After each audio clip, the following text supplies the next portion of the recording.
început, bine ați venit în această instituție de cultură. Bine v-am găsit. Care se numește Cercul Militar Galați. Această instituție militară este construită de militari, e monument istoric al Ministerului Apărării Naționale.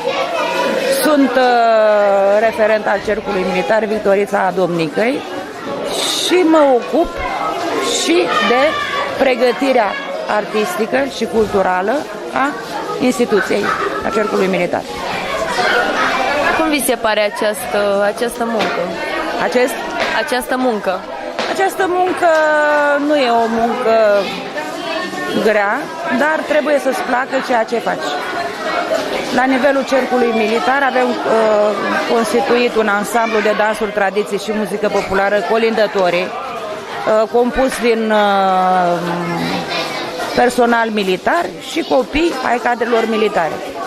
Mai avem și copii de la școli generale și licee din municipiu. Vă place să trăiți înconjurați de copii?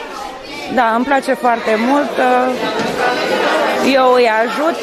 La nivelul Ministerului Apărării avem festivaluri la care avem obligația să participăm. Acestea sunt organizate la diferite cercuri militare din țară. Vă mulțumim mult pentru că... Și altă dată cu plăcere. La revedere!